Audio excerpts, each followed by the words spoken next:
ওলকপি দেবো কি? এই দেখ ওলকপি সাইজগুলো তো সব ফেটে এরকম।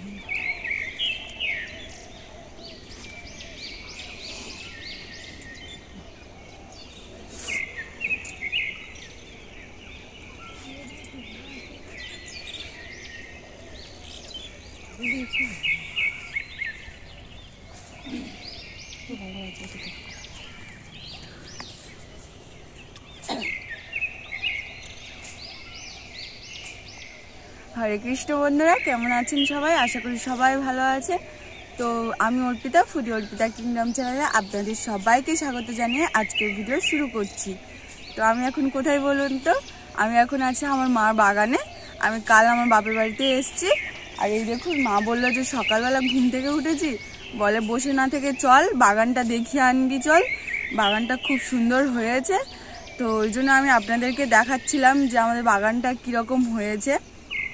এই দেখুন, এই ব্রকলিটা আজকে তুলে একদম জ্যান্ত মাছ দিয়ে ঝোল হবে। এই ব্রকলিটা অনেকটাই বড় হয়েছে, এটা আর বড় করব না। এটা এবারে বড় হলে ফুটে যাওয়ার সম্ভাবনা থাকে, তাই এই অবস্থাতেই খেয়ে নেব। আর এইদিকে দেখুন কত টমেটো হয়েছে, প্রচুর টমেটো ধরেছে, গাছ বেঁধে রাখতে হয়েছে। এই দেখুন কত টমেটো হয়েছে, একদম টকে। দেখুন ফুলকপি বন্ধুরা, কত বড় গাছটা হয়েছে, আর ভিতরে সবে ছোট্ট একটা হয়েছে। এই দেখুন গাছটা দেখুন কত বড়। তো আপনারা দেখুন, আমরা এখন গিয়ে ব্রকলিটা তুলি, চলুন।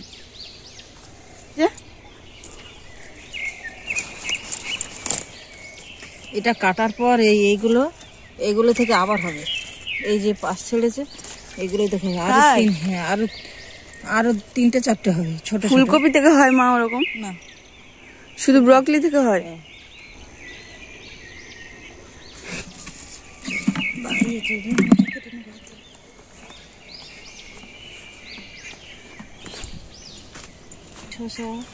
এই দেখুন শশা ধরেছে, কি সুন্দর। গায়ে কাঁটা কাঁটা দেখুন, হাতে ফুটে যাচ্ছে। ছোট শশা এইরকমই হয়।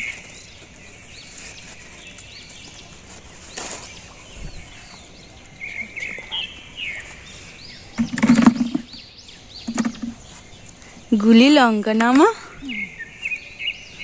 সূর্যের আলোয় দেখা যাচ্ছে না। এই যে গাছের মোচা হয়েছে,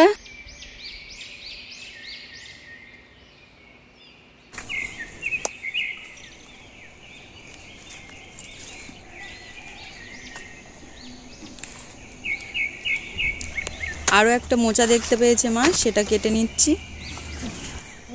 ফুল ফুটে বেরিয়েছে, এইটা লাস্টে ফুলে। আমার সবজি আছে, বটবটি অনেক তোলা আছে, দিন পরে এগুলো তোলা হয়।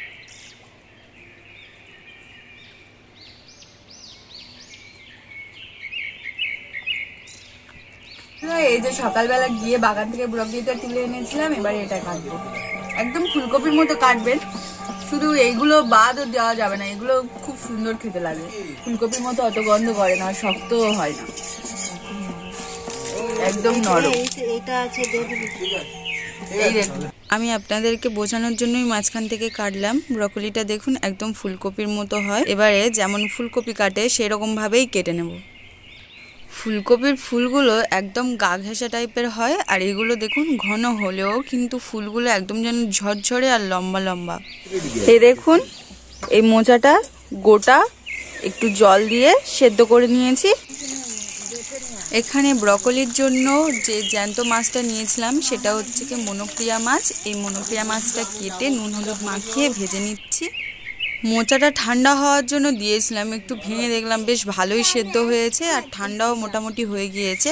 এবারে নিতে পারবো। কড়াইতে সামান্য পরিমাণে তেল দিয়ে কেটে রাখা ব্রকলিগুলো দিয়ে ভেজে নেব, কারণ এতে বেশি তেল লাগে না। একদম হালকা পাতলা রান্না করব, কোনো রিচ হবে না এই রান্নার মধ্যে।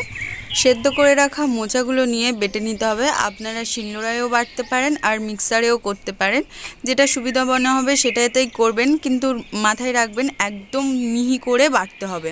বেটে রাখা মোচার উপর কুচিয়ে রাখা পেঁয়াজ, স্বাদ মতো লবণ, 1 চা চামচ মতো হলুদ, 3টে ডিম পরপর ভেঙে দেব, দিয়ে কুচিয়ে রাখা কাঁচা লঙ্কাগুলো তার উপরে দিয়ে দেবো।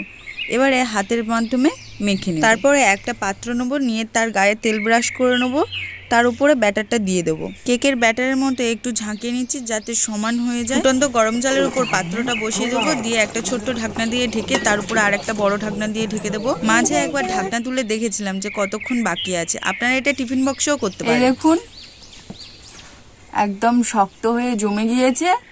জলের উপরে, ঠান্ডা জলের উপরে বসিয়ে দিয়েছি। এটা ঠান্ডা হোক, নাহলে উঠবে না। ঠান্ডা করার পরে একটা থালার মধ্যে নিয়ে নামিয়ে নিয়েছি। দেখুন, দেখেই বোঝা যাচ্ছে যে আর একটু ভাপলে ভালো হতো। আমার সময়ের অভাবে আর ভাপানো হয়নি। আপনারা একটু সময় ধরে ভাপিয়ে নেবেন, এটা একদম কেকের মতো সুন্দর করে বসে যায়। খুন্তির আগা দিয়ে এবারে পিস পিস করে কেটে নেবেন। কড়ার মধ্যে তেল দিয়ে ভাপে রাখা সেই মোচাগুলো দিয়ে দেবো, দিয়ে অল্প অল্প করে ভেজে নিতে হবে।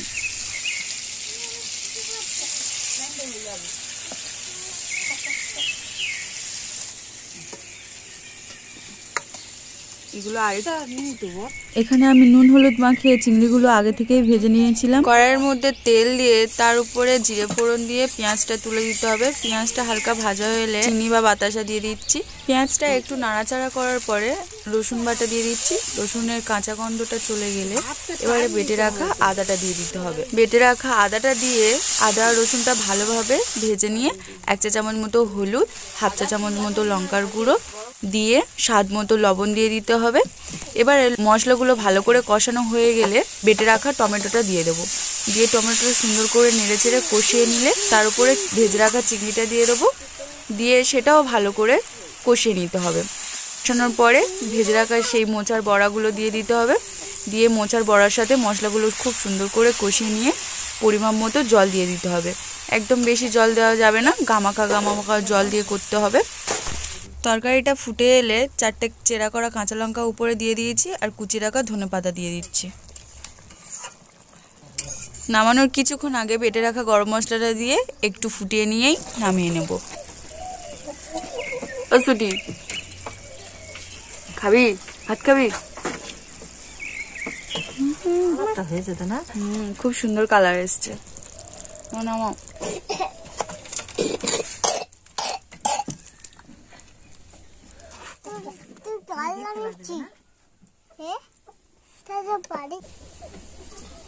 এই দেখুন বন্ধুরা, খুব সুন্দর তরকারি থেকে গন্ধ বেরিয়েছে। এই দেখুন ব্রকলি দিয়ে মাছের ঝোল, মা একেবারে মাথাটা দিয়ে দিয়েছে। ব্রকলি দেখেছেন বন্ধুরা, একদম সেদ্ধ হয়ে গিয়েছে, তার কোনো চিহ্নতি নেই। এই দেখুন একদম সেদ্ধ হয়ে গিয়েছে।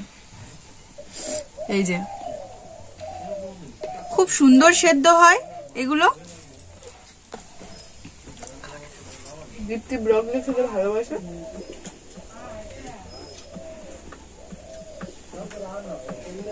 মুখে বলো, সবাইকে বলো কেমন হবে।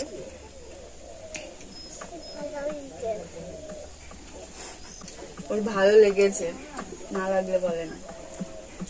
আর সুইটি এখনো খাইনি, আমরা খেয়ে নিচ্ছি। বড়াটা দেখুন একদম সফট হয়েছে, একদম হাত দিলে ভেঙে যাচ্ছে।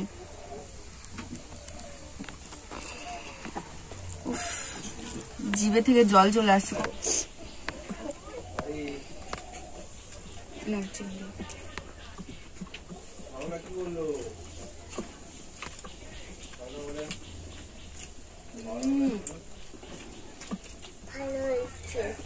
ভালো হয়েছে। দীপ্তি খেয়ে বললো খুব ভালো হয়েছে, আর আমারও সত্যি খুব ভালো লেগেছে। এরকম আগে কোনোদিন খাইনি। মোচা সারাক্ষণ নিরামিষ ঘন্ট আর চিংড়ি দিয়েই খেয়েছি, এটাই ফার্স্ট টাইম মা এরকম করে খাওয়ালো, খুব ভালো লেগেছে।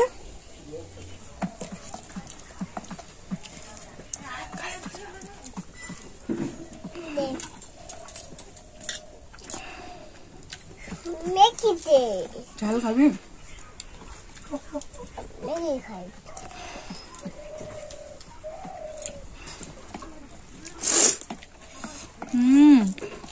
দারুণ হয়েছে বল দীপ্তি, দারুণ হয়নি? খুব ভালো হয়েছে, টেস্টি বল। ভিডিওটা যদি ভালো লেগে থাকে অবশ্যই সাবস্ক্রাইব করে দিয়ে পাশে থাকবেন, লাইক শেয়ার কমেন্ট করে দেবেন। দেখা হচ্ছে পরের ভিডিওতে। সবাই ভালো থাকবেন, সুস্থ থাকবেন।